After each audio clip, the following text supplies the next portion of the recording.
Bonsoir, lancement officiel de la commercialisation du coton. Plus de 130 tonnes sont récoltées cette année à Sigiri.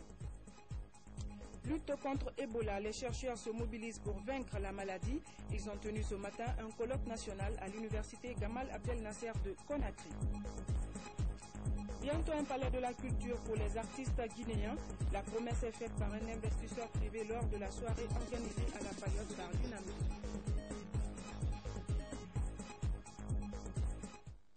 Mesdames et messieurs, bonsoir. 2 mini-centrales sont annoncées à l'intérieur du pays, l'une sur le Milo en Haute-Guinée et l'autre à Zébéla en Guinée forestière.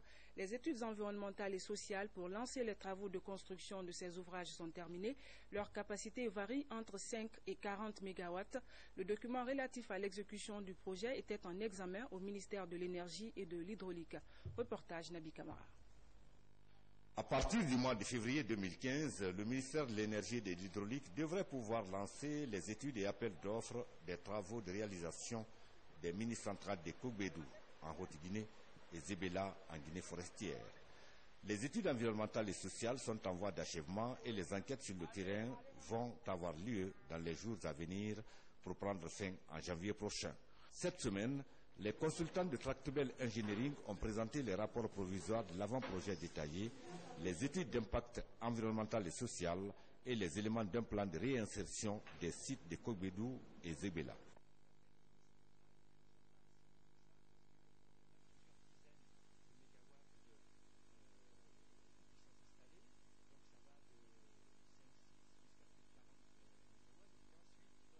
Tous des aménagements qui sont composés d'un barrage, de conduites forcées et d'usines.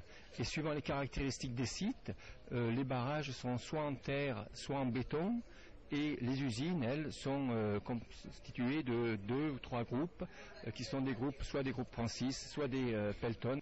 Pour mener à bien ce projet, le ministre de l'Énergie et de l'Hydraulique insiste sur l'approfondissement des études environnementales et sociales. Je souhaiterais que vous portez beaucoup plus d'attention sur la partie environnementale, que rien ne soit occulté, car je sais très exactement ce que ça veut dire pour avoir appliqué ça au niveau des populations de la zone du projet d'aménagement hydroélectrique de Kaleta. La construction de 2 mini-centrales en Basse-Moyenne-Guinée est en projet au ministère de l'Énergie et de l'Hydraulique. Agriculture, lancement de la campagne de commercialisation du coton produit en Haute-Guinée. Cette année, les paysans ont réussi à mettre en valeur 7 000 hectares sur les 14 000 promis. Plusieurs contraintes seraient à l'origine du non-respect des engagements, notamment l'insuffisance de la pluviométrie et l'arrivée tardive des engrais dans la localité. Reportage Younous Atawel Kamara. Après la récolte de plus de 130 tonnes de coton cette année dans les différents villages de la préfecture de Sigiri, c'est le moment pour les producteurs de la filière coton de vendre leurs produits. Le prix du kilo de ce qu'on appelle communément l'or blanc de la Haute-Guinée est fixé à 3 500 francs guinéens. Grâce à la production du coton que j'ai eu cet argent sans difficulté et cela me motive davantage.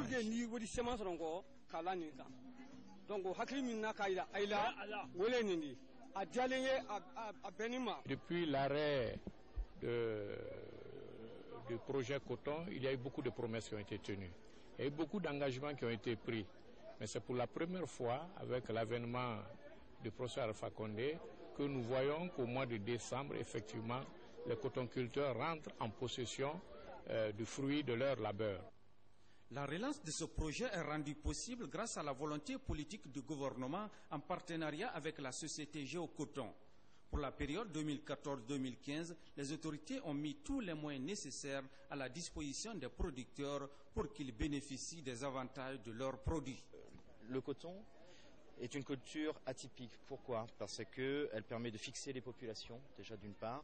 Elle permet, à travers des crédits de campagne, de mobiliser des fonds et à travers ces ventes, sur 2 flux principaux, la fibre mais également donc l'aliment de bétail et l'huile, pourquoi pas à terme, de générer des revenus pour faire des cultures vivrières. C'est tout ce que le paysan veut. Le paysan, il ne veut pas beaucoup de discours. Il vous dit, je veux faire du coton, mais quand je fais mon coton, il me reste entre les bras. Et vous restez sans me le payer. J'ai gardé du coton pendant 10 ans. 10 ans, ils ont cru, ils ont espéré. Ça ne s'est pas fait, ça ne s'est fait qu'en 2011, à l'avènement du président Alpha Condé. Par ailleurs, la ministre de l'Agriculture s'est rendue à l'usine de transformation du coton à Kankan. Ici, l'égrainage et l'emballage sont assurés par de nombreux jeunes de la localité qui ont déjà un emploi garanti. Visite de terrain des agents du projet d'adaptation au changement climatique en zone côtière. La mission était sur les îles de Kakossa pour évaluer les effets de la mer sur l'environnement. Le phénomène prend de l'ampleur et entraîne des conséquences sur l'écosystème. Marie-Angélique Bangoire. Avec l'appui du projet RAZC, adaptation au changement climatique de la zone côtière, les plaines de l'île Kakossa ont été aménagées. Résultat, la production du riz a connu une amélioration considérable. Il y avait une brèche qui s'était formée ici après la destruction de la forêt par la population. La brèche là empêchait les gens de passer de Bardabon pour Elfil. En 2012, maintenant, on a régénéré cette plantation ici en faisant des avicennias et des rhizophora sur 2 hectares. Cette partie régénérée maintenant, les plaines qui étaient maintenant submergées par l'eau de mer ont été maintenant régénérées totalement. Alors là, la récolte est abondante ici. Chacun, c'est-à-dire toute la partie maintenant a été travaillée. Nous avons passé beaucoup d'années ici sans cultiver nos plaines. Mais avec le coup de pouce de ce projet, la récolte est bonne cette année. Avec ces travaux d'aménagement, les populations de l'île sont moins menacées par l'intrusion saline, un des effets du changement climatique. C'est la toute première réalisation du projet en matière de reboisement. Pourquoi cette espèce végétale que vous voyez là s'appelle Acacia mangium? C'est une espèce végétale qui pousse très vite. Vous savez, à Kakossa, il y a un problème sérieux d'obtention de bois énergie pour faire la cuisine et les autres activités. Comme la population généralement s'abattait sur la mangrove pour la couper et trouver du bois d'énergie, nous avons trouvé utile de commencer d'abord par le reboisement de l'acacia mangium pour leur permettre, n'est-ce pas, d'avoir du bois énergie et laisser la mangrove tranquille.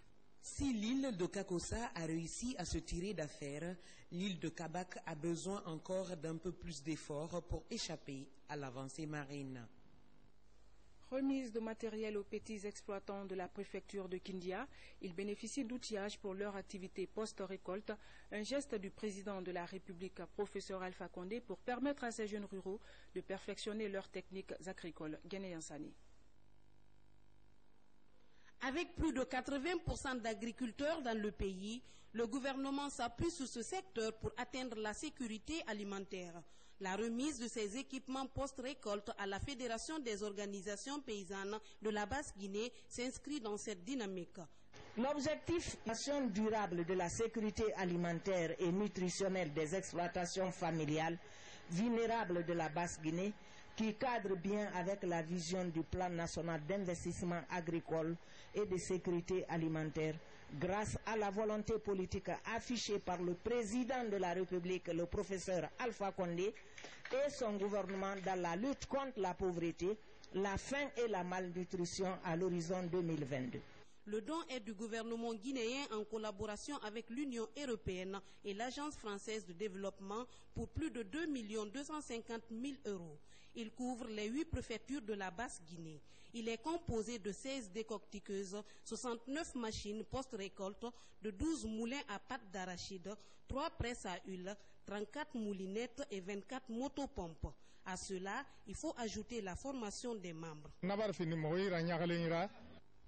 Cet appui technique du chef de l'État pourrait nous aider à augmenter la production et de faire face aux besoins alimentaires des populations. Président Alpha Condera, vraiment, un programme, à finir le programme Fainana, à finir le programme programme. Avec ces 2 composantes appui aux exploitations familiales et aux organisations de producteurs, la Guinée pourrait faire un bond considérable vers la sécurité alimentaire.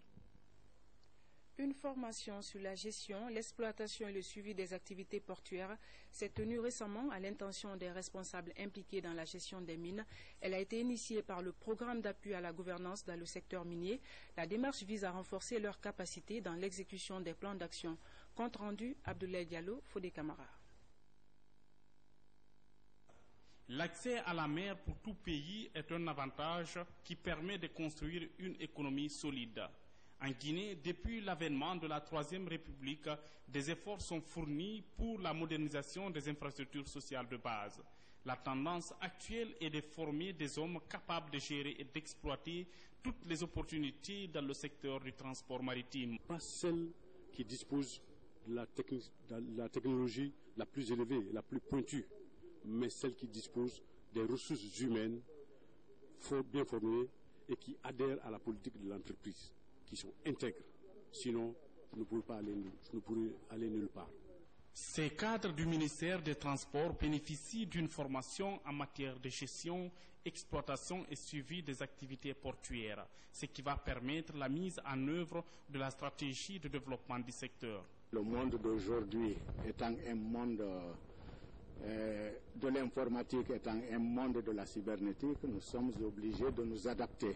Et c'est pour ça que donc nous nous sommes employés à mettre ce corps en place, et les années qui suivront aussi verront d'autres jeunes venir renforcer les capacités de celles qui existent aujourd'hui. Nous avons été recrutés par la fonction publique, n'ayant aucune connaissance maritime, et que la direction a initié à ce que nous partions renforcer nos capacités et que la Guinée soit au même stade comme les autres pays où il y a la mer, où il y a les ports, parce que c'est une industrie. Le programme d'appui à la gouvernance dans le secteur minier compte élargir cette initiative au niveau de l'ensemble des départements impliqués dans son exécution. Les anciens chercheurs et médecins s'impliquent dans la lutte contre Ebola. Ils ont tenu ce matin un colloque national à l'université Gamal Abdel Nasser de Conakry. C'est pour répondre à l'appel du président de la République qui invite tous les citoyens à se mobiliser pour vaincre Ebola. C'est le Premier ministre chef du gouvernement qui a présidé la cérémonie. Reportage Adi Camara. La communauté scientifique nationale et le gouvernement guinéen font front commun contre le virus Ebola qui a fait son apparition dès la fin de l'année 2013 dans notre pays. Alors, dans cette lutte, l'engagement des chercheurs guinéens est matérialisé ici par l'organisation de ce colloque qui a mobilisé toutes les sommités scientifiques du pays en vue de bâtir des stratégies efficientes permettant de circonscrire l'épidémie Ebola dans les pays touchés. Le présent colloque s'inscrit dans la dynamique de la riposte à cette épidémie qui sévit dans notre pays, également dans les pays voisins du Libéria et de la Sierra Leone. Il nous permettra d'avoir une situation claire sur l'épidémie, depuis la recension de toutes les dernières nouvelles à l'aspect éthique et bioéthique, en passant également par les aspects biologiques, cliniques, les ressources thérapeutiques modernes, les ressources de la maladie et de la pharmacie et de la médecine traditionnelle, le comportement et socio-anthropologique pour prémunir notre pays de telles catastrophes. Ce cadre était propice pour le Premier ministre Mohamed Sédou Fofana de remercier d'abord ses chercheurs guinéens pour les efforts consentis dans l'éradication de plusieurs épidémies en Guinée, avant de les exhorter à plus de recherche et de dévouement pour vaincre Ebola aussi. Investir sur la recherche, sur les formations et les études avancées, c'est investir sur l'avenir, c'est prévenir les fléaux et les calamités, c'est anticiper les épidémies, c'est faire du développement durable. La lutte contre le virus Ebola est un véritable enjeu sanitaire dans la sous-région ouest-africaine, d'où la mobilisation de tous les moyens nécessaires pour apporter la thérapie susceptible de circonscrire cette épidémie à virus Ebola dans le pays. Lutte contre Ebola à Dalaba, une délégation gouvernementale était dans cette localité, conduite par la ministre de l'Industrie et des PME. Fatoumata Binta Diallo a échangé avec les populations sur les mesures de prévention contre la maladie. Les citoyens se disent déterminés à vaincre Ebola. Reportage Falilou Diallo. Au début du mois de septembre, la stupeur était totale dans la préfecture de Dalaba et celle de Pita. Des cas d'Ebola étaient signalés dans certaines localités. À Dalaba, 9 cas confirmés avec 5 décès, 4 guéris et 89 contacts. 6 cas, 4 guéris et 2 décès avec près de 144 contacts pour Pita. Avec la synergie, comité de veille, coordination de riposte et les leaders religieux, ces 2 préfectures sont sorties de la ligne rouge. Depuis le 27 octobre 2014, les cas que nous avons en contact ont été sortis. Ça veut dire que nous avons coupé la chaîne de transmission du virus au niveau de la préfecture. Mais ça ne veut pas dire que Ebola a été éradiqué au niveau de Dalaba. Tant que un coin de la Guinée est frappé par la maladie, on ne peut pas dire que tel coin de la Guinée a éradiqué l'Ebola. Nous réjouissons aujourd'hui que notre préfecture ne connaît aucun cas d'Ebola depuis le 24 octobre dernier. Cela est le résultat d'une synergie d'action, mais aussi d'une mutualisation des efforts de tous les intervenants sur le terrain.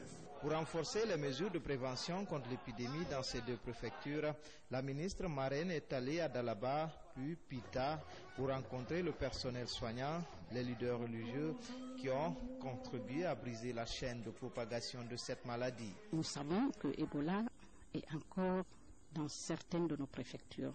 Par conséquent, il faut encore observer de la prudence. Il faut d'ailleurs intensifier les efforts.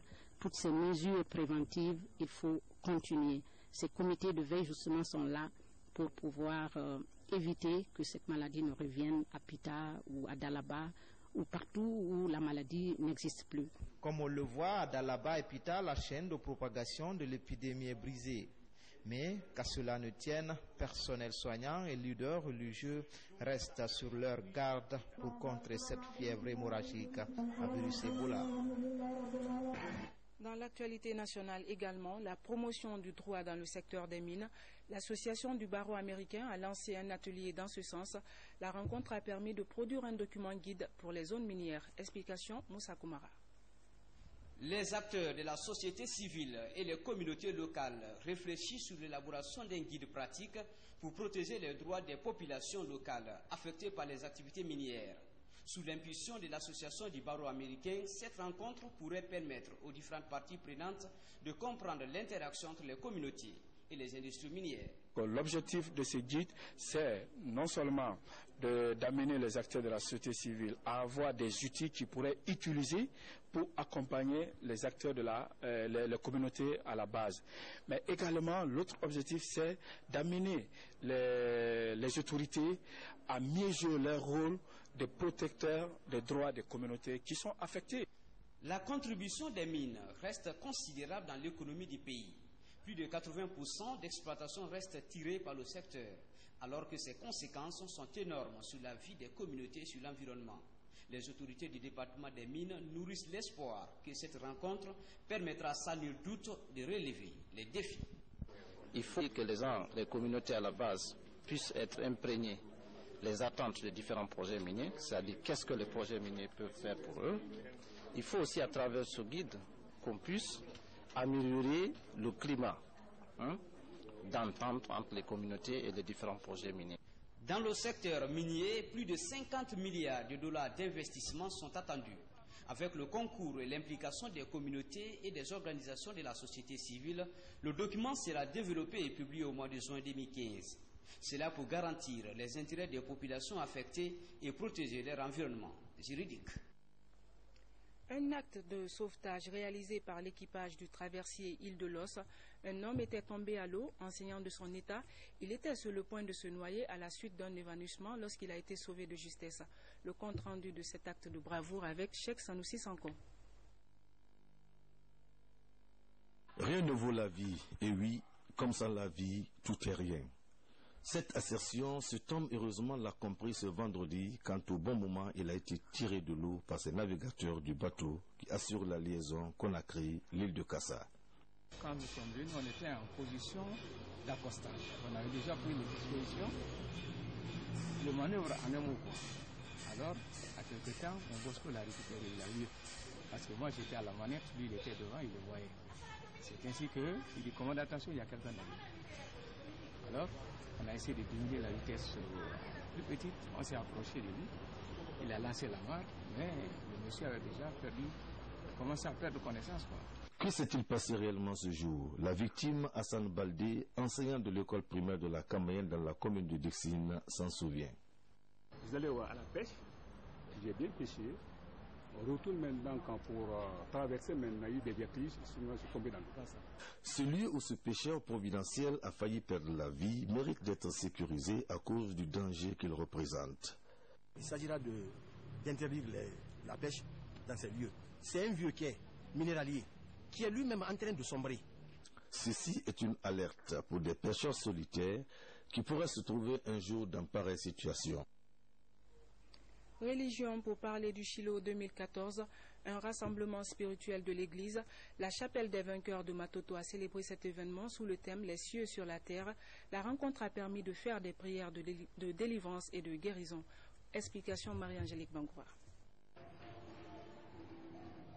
Projection du film de l'événement à partir du Nigeria devant les fidèles chrétiens sur l'enseignement, le changement de vie, la prière et les invocations.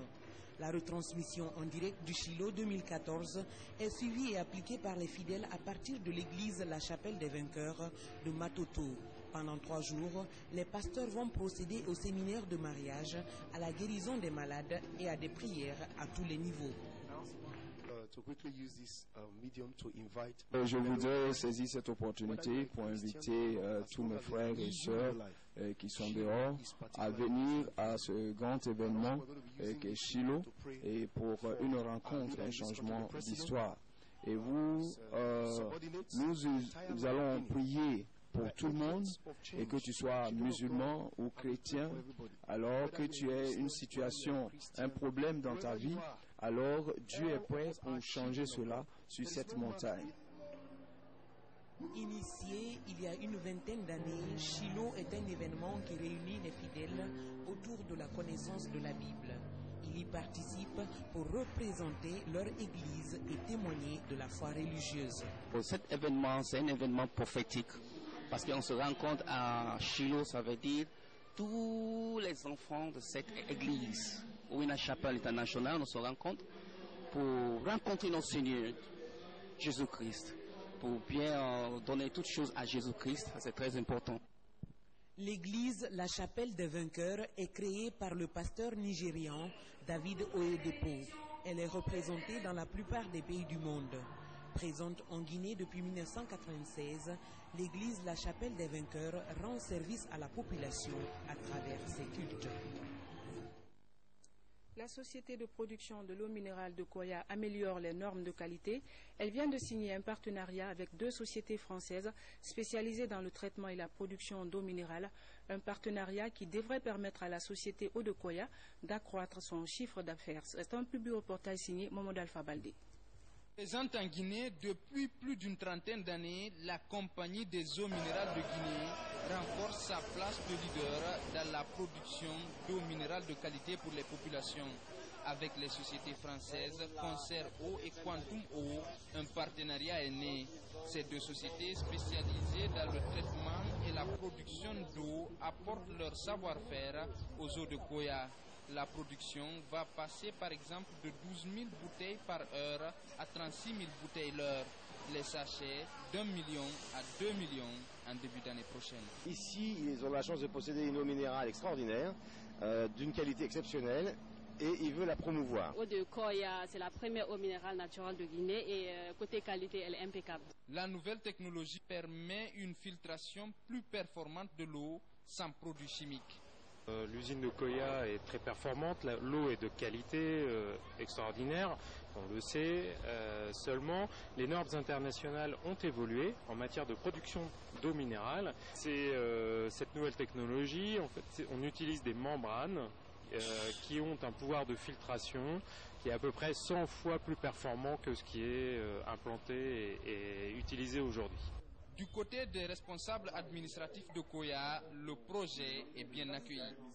D'avoir une société qui va ravitailler toute la Guinée et en dehors de la Guinée Vraiment, nous pouvons vous souhaiter la bienvenue à ces partenaires dans leur facilité pour nous aider à développer cette usine. En développant cette usine, la préfecture sera grande. Ça va venir augmenter le chiffre d'affaires économiquement au niveau des recettes pour les collectivités et ça va diminuer le nombre de chômage.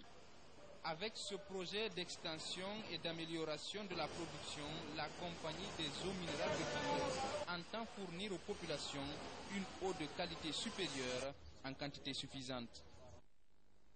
Les exploits d'un chercheur guinéen au Maroc, Guillaume Awing, fait parler de lui à nouveau. Il est élevé au grade de conférencier d'honneur du royaume chérifien. C'était à l'occasion du 5e Forum international de la cryptographie et du système de communication des codes bancaires. Commentaire Safiatou Kandé. C'est au Maroc, à la faculté des sciences de Djadida, que le chercheur guinéen Awi Guillaume est élevé au grade de conférencier d'honneur. C'était lors de la 5e rencontre internationale de la cryptographie et du système de communication des données bancaires. Cette distinction honorifique, il le doit à la pertinence de son exposé sur l'algorithme qu'il a découvert. Nous avons travaillé sur la sécurisation des données sur l'Internet, sur la sécurisation des données bancaires. Nous avons honorablement représenté la Guinée. Le forum s'est bien passé. Nous avons été décorés et vraiment tout s'est bien passé. Et nous avons estimé que c'est une fierté pour la Guinée. Cet exposé soumis à l'appréciation de l'université Chaoub Doukali, la faculté des sciences d'El Jadida, l'université d'Anzias et l'université Mohamed V de Rabat a séduit les spectateurs. Ce diplôme va droit au cœur parce que ça honore toute la Guinée et particulièrement à tous les chercheurs. Depuis le début de cette rencontre internationale, c'est la première fois que l'Afrique subsaharienne bénéficie d'une telle élévation. Et cet honneur, Guillaume le doit à l'université Mahatma Gandhi. Toutes nos excuses pour ces images. Bientôt un palais de la culture pour les artistes de Guinée. L'infrastructure sera entièrement financée par un opérateur économique. Il l'a annoncé au Premier ministre chef du gouvernement à l'occasion d'une soirée organisée à La Payotte par l'UNAMGI, Union nationale des artistes et musiciens de Guinée. Reportage Yaya Silla. C'est dans ce temple de la culture, La Payotte, que le Premier ministre est venu partager les belles mélodies de la musique guinéenne. Malala de Style Authentique, Kanouya de Atlantic Melody ou Nyanya de Sekou Penor Traoré. Autant de grands titres classiques qui arrachent quelques pas de danse au gouverneur de Conakry et qui rappellent les organisateurs. On a compris que le Premier ministre compte sur la culture et pense à la culture. Comme il nous a bien dit, que vraiment si nous organisons, il peut venir. Et il l'a fait.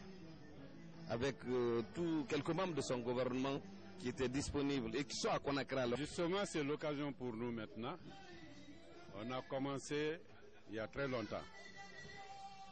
Et c'était bloqué. Mais avec l'arrivée du professeur Alpha Condé, je suis sûr que nous avons la voie libre et on est maintenant permis d'aider non seulement la culture, de faire présenter la culture à travers le monde, la culture guinéenne. Le développement de la culture est aussi au cœur des préoccupations du gouvernement guinéen.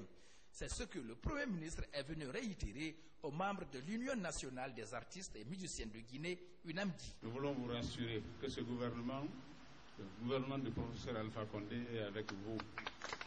Contrairement à ce que certains ont pensé. Pour preuve, il n'y a pas longtemps, le Conseil a discuté de la nécessité de doter ce pays d'un espace culturel digne de ce nom.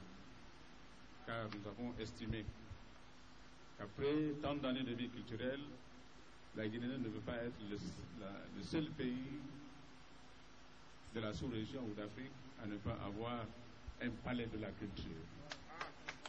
Donc ce gouvernement est en train de réfléchir sur cette opportunité. Et ce soir, j'ai eu le plaisir de recevoir nos amis, hommes d'affaires, qui m'ont chargé de dire au chef de l'État qu'ils offrent ce palais de la culture avec aussi 6 000 places.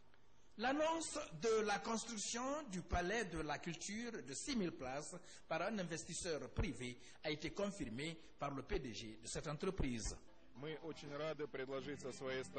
Nous sommes très heureux pour offrir au peuple guinéen la construction d'un nouveau théâtre, une place culturelle. Je vais être très heureux d'inviter les artistes pour l'ouverture de ce grand palais. Mesdames et messieurs, c'est la fin de cette édition. Merci à vous de nous avoir reçus chez vous. Bonne suite de programmes télévisés et bonsoir chez vous.